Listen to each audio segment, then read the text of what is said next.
Assalamualaikum warahmatullahi wabarakatuh. Bismillahirrahmanirrahim. Alhamdulillahilladzi an'amana bi ni'matil iman wal islam. Wa nusalli wa nusallimu ala khairil anam sayyidina wa maulana Muhammadin wa ala alihi wa sahbihi ajma'in. Wa ba'du. Pemirsa yang dirahmati Allah, pada kesempatan kali ini kami akan menyampaikan tentang keutamaan ilmu. Pemirsa yang dirahmati Allah, perlu diketahui bahwasanya ilmu itu sangat luas, sangatlah luas. Seandainya lautan atau samudra di dunia ini dijadikan tinta untuk menulis ilmu, ini niscaya tidak akan cukup. Tidak akan cukup untuk menulis ilmu karena saking luasnya ilmu. Maka dari itu marilah kita untuk tidak selalu gampang menyalahkan orang, menyalahkan sana sini, karena ilmu itu sangat luas. Tentunya kalau kita punya sebuah pertanyaan ataupun apapun itu yang tentang ilmu ditanyakan kepada ulama A, ulama B, bisa jadi akan berbeda jawabannya karena saking luasnya ilmu. Masing-masing orang itu akan menjawab dengan sebatas sepengetahuan dia. Jadi jangan gampang memvonis si A salah, si B salah. Nanti dulu, tapi ditelaah dulu, dicari tahu dulu. Kalau bisa, kalau ada perselisihan, kita bisa bertabayun kepada yang bersangkutan, sehingga jangan gampang memvonis atau mensalahkan yang lain. Pada kesempatan kali ini kami akan mengutip dari kitab Kifayatul Aqiyah yang ditulis oleh Sayyid Abu Bakar Soto tentang keutamaan ilmu. Pada malam ini akan saya buka dengan sebuah hadis, kulli syai'in thariqun wa thariqul jannati al-ilmu, rawahu Dailami. Segala sesuatu itu ada jalannya, dan jalan menuju ke surga adalah ilmu. Maka betapa pentingnya ilmu dalam Islam. Segala sesuatu itu butuh ilmu, termasuk sampai jalan ke surga juga butuh ilmu. Jadi kita harus benar-benar mementingkan ilmu, karena betapa pentingnya ilmu dalam Islam. Pemirsa yang dirahmati Allah, ilmu dalam Islam derajatnya itu sangat tinggi sekali. Sampai-sampai ada ungkapan naumul alim afdalu min ibadatil jahil. Tidurnya orang alim lebih utama daripada ibadahnya orang bodoh. Sampai ada seperti itu. Jadi saking tingginya derajat ilmu, sampai ada ungkapan seperti itu. Bayangkan saja, ibadah kok dibandingkan dengan tidur. Tidurnya orang yang berilmu, orang alim. Berarti kan tidur itu lebih mulia, tidurnya orang alim lebih mulia daripada ibadahnya orang bodoh. Berarti saking jauhnya perbandingannya orang yang alim dengan orang yang tidak memiliki ilmu. Seperti yang dikatakan Imam Syafi'i, man aradad dunya fa alaihi bil ilmi wa man aradal akhirah fa alaihi bil ilmi wa man aradad dunya wal akhirah fa alaihi bil ilmi. Kalau kita mengharapkan kesuksesan atau kebahagiaan dunia, itu perlu ilmu. Begitu pula kita mengharapkan kesuksesan dan kebahagiaan akhirat juga perlu ilmu. Semuanya perlu ilmu. Apalagi mengharapkan kesuksesan keduanya, ini memerlukan ilmu. Itu betapa pentingnya ilmu dalam Islam. Selain penting juga ilmu derajatnya itu sangat tinggi dalam agama kita. Selain derajatnya tinggi, mencari ilmu juga sangat diwajibkan. Thalabul ilmi faridatun ala kulli muslimin wa muslimatin. Faridatun mubalaghah, sangat diwajibkan, bukan hanya wajib saja tapi sangat diwajibkan. Ini kadang-kadang kewajiban yang jarang kita sadari untuk itu. Kita jarang mementingkan itu, padahal itu sangat diwajibkan. Orang yang beramal tanpa ilmu itu amalnya akan tertolak. Al-amalu bila ilmi mardudun, amal tanpa ilmu akan tertolak. Seperti sebuah bait yang disampaikan oleh Ibnu Ruslan, wa kullu man bi ghairi ilmin ya'malu amaluhu mardudatun la tuqbalu. Jadi setiap orang yang beramal tanpa ilmu, amal-amalnya mardudatun, tertolak, alias la tuqbalu, alias tidak diterima. Jadi amalnya sia-sia. Jadi minimal kita kalau melakukan suatu amalan, misalnya sholat, ya, minimal kita harus tahu ilmunya tentang sholat, tahu rukun-rukunnya, syarat-syarat rukunnya. Kita mau melakukan zakat, ya kita harus tahu ilmunya tentang zakat. Itu seperti itu. Karena jika tanpa ilmu, ini amalnya akan tertolak. Kemudian dari sabda Nabi SAW, fadlul alim 'alal 'abid kafadli 'ala adnakum. Di sini Nabi SAW menjelaskan bahwa keutamaannya al-alim, orang yang berilmu, atas al-abid, atas orang yang ahli ibadah, itu kafadli 'ala adnakum, seperti keutamaanku atas kalian semua, serendah-rendahnya kalian semua. Para sahabat yang dimaksud adalah para sahabat Nabi. Itu adalah ukuran atau prosentase atau jarak, atau bahasa Jawanya kacek lah, kaceknya, jaraknya, ukurannya itu segitu. Ini bukan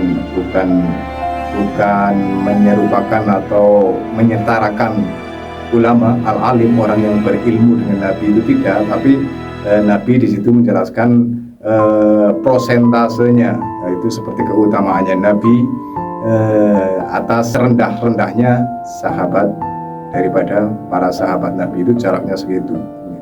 Kita semua tahu bahwa betapa mulianya Nabi SAW, itu yang dijadikan ukuran untuk membandingkan antara al-alim dengan yang al-abid itu. Jadi mungkin sekali lagi bukan menyetarakan al-alim dengan Nabi, tapi itu hanyalah prosentasenya, ukurannya itu segitu.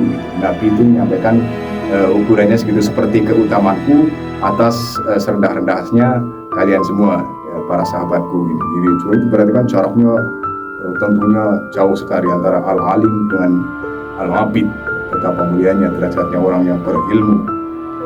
Annal murada bil alim, yang dimaksud dengan al-alim di sini, ini yang dijelaskan oleh Sayyid Abu Bakar Sato. Yang dimaksud dengan al-alim itu al-abidu. Annal murada bil alim, annal murada bil alimi al-abidu. Yang dimaksud alim di sini itu adalah al-abidu. Dia alim, dia punya ilmu, dia ahli ilmu, tapi dia juga ahli ibadah. Kemudian wal murada bil ibad, wal murada bil abidi, itu al-alimu. Dan yang dimaksud dengan al-abid di sini adalah al-alimu, dia ahli ibadah, tapi dia juga berilmu. Ya ahli ibadah, ya punya ilmu. Ini untuk perbandingan yang fadlul alim 'alal 'abid kafadli 'ala adnakum. Itu yang dimaksud al-alim di situ adalah al-alim juga al-abid. Kemudian yang kedua, al-abid juga al-alim, berilmu juga rajin ibadah, terus dibandingkan dengan yang ahli ibadah, rajin ibadah, juga berilmu. Pemirsa yang dirahmati Allah, walakin istighalul awwali bil ilmi aksaru min istighalis tsani bihi.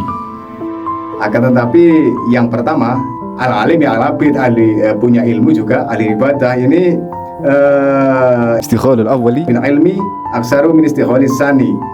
Dia lebih ketungkul kepada ilmu, lebih condong kepada ilmu.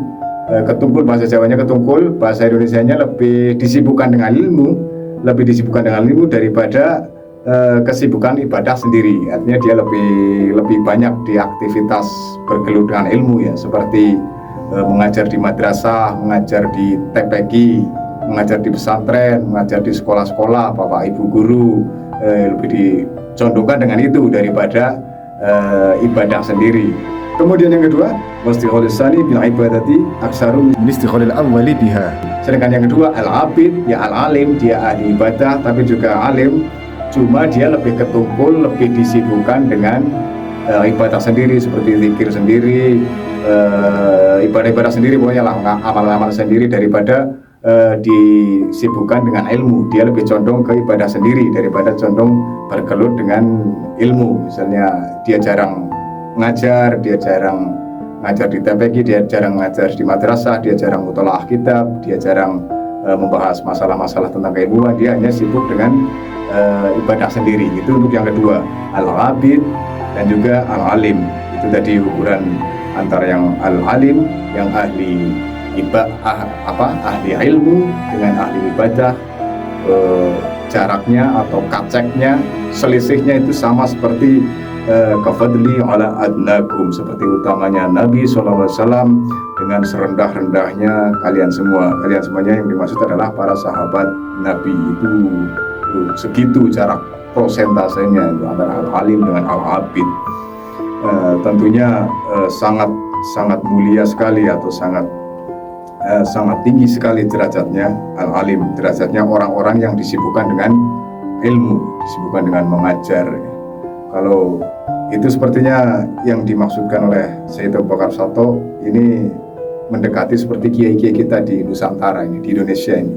Kiai-kiai kita di Nusantara itu kan double jobnya kan, jobnya double ya, dia ngajar madrasah, dia ngajar pesantren, ya dia jadi imam masjid, dia jadi imam tarawih, yang ngurusi organisasi juga, ngurusi NU, ngurusi Ansora, itu tetap double jobnya kalau kiai di negara kita itu di Indonesia ini mungkin kira-kira seperti itu yang dimaksud al-alim juga al-abid. Ya ilmu aktif, bergelut dengan ilmu sehari-harinya, ngajar, dia juga abid juga, dia rajin zikir, jadi imam tahlil, imam masjid. Ini double kalau kiai-kiai di negara kita. Barangkali kira-kira seperti itu yang dimaksud oleh Sayyid Abu Bakar Sato.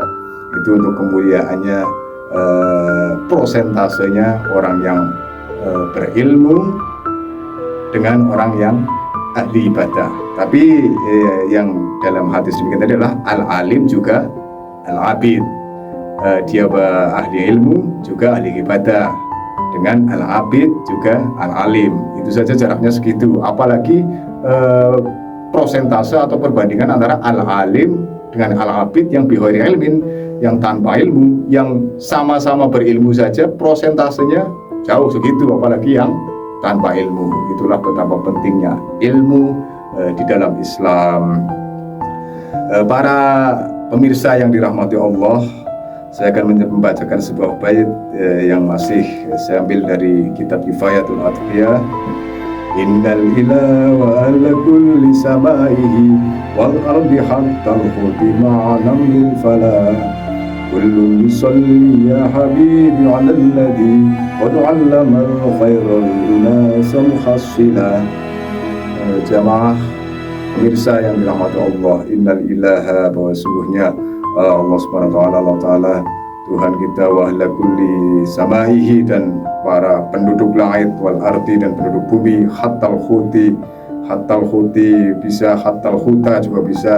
Hatal khuta kalau kita ngatafkan ke innalillaha, atau kalau dibaca hatal khuti kita fungsikan hatta sebagai huruf jar, wal ardi hatal khuti, dan penduduk bumi hatal khuti, sehingga ikan-ikan di laut, terus ma'anam lil fala, serta semut di sarang-sarangnya, di lubang-lubangnya. Kullun yusolya ya habibi, kulun semuanya mendoakan, yusolya mendoakan para ahli ilmu tadi yang disibukkan dengan ilmu, ya habibi, itu kasihku, wahai kasihku, alalladzi, pada orang qad 'allamal khaira, yang disibukkan dengan mengajar kebaikan, al-unasa atau al-inasa, mengajarkan kebaikan kepada manusia, muhasilan, hal yang menghasilkan ilmu yang bermanfaat. Jadi berbahagialah para jamaah yang dirahmati Allah, yang kesehariannya sibuk bergelut dengan ilmu, yang sebagai guru mengajar di pesantren, mengajar di madrasah, mengajar di TPQ, atau biasa ngaji pasaran. Ilmu apa saja itu di sini, bahkan qad 'allamal khairal unas, pokoknya yang mengajarkan kebaikan, ilmu-ilmu yang lain yang bukan ilmu agama. Misalnya dia ahli mesin perbengkelan, dia bisa mengajarkan keahliannya kepada yang lain. Dia ahli pertanian, dia bisa mengajarkan keahliannya kepada yang lain. Dia ahli IT, bisa mengajarkan kepada ilmunya kepada yang lain, asalkan itu menimbulkan manfaat, dan hasil yang manfaat, yang menghasilkan kebaikan. Ini didoakan oleh seluruh penduduk langit dan seluruh penduduk bumi, termasuk ikan-ikan di laut, semut-semut, semuanya mendoakan. Jadi untuk yang berprofesi sebagai guru ini perlu berbahagia karena ikut didoakan oleh penduduk langit dan penduduk bumi, ya, karena dengan ilmunya, saking mulianya Anda ini sampai didoakan oleh seluruh penduduk langit dan penduduk bumi. Sedangkan kalau al-abid dia hanya ahli ibadah saja, itu kan dia perlu berdoa sendiri kan, tidak ada yang bantu berdoa itu dia. Jadi dia perlu zikir sendiri, perlu istighfar sendiri, perlu doa sendiri karena tidak ada yang bantu mendoakan. Tapi kalau dia disibukkan dengan ilmu tadi, tapi jangan lupa juga ibadahnya juga jangan lupa, tapi dia lebih sibuk dengan bergelut dengan ilmu, maka seluruh penduduk langit dan penduduk bumi akan mendoakan panjenengan. Tapi untuk yang ini tadi, untuk yang ilmu apa saja ini tidak masuk ke tolakul ilmi fardhotun ya, ini dalilnya ada sendiri lagi, beda lagi. Kalau yang fardhotun itu khusus untuk ilmu agama saja. Kalau yang ini ada lagi nanti penjelasannya, nanti bisa disampaikan lain waktu. Para pemirsa yang dirahmati Allah, demikian yang dapat kami sampaikan. Apabila ada kata-kata yang kurang pas, kami mohon maaf yang sebesar-besarnya. Dan apabila ini masih banyak lagi tentang keutamaan ilmu, dan kalau mau tahu lebih jauh lagi, tentunya kita harus ngaji face to face, ya, harus dibaca semua ini kitabnya face to face yang bertemu langsung. Nah, ini hanya sebagian daripada keutamaan ilmu.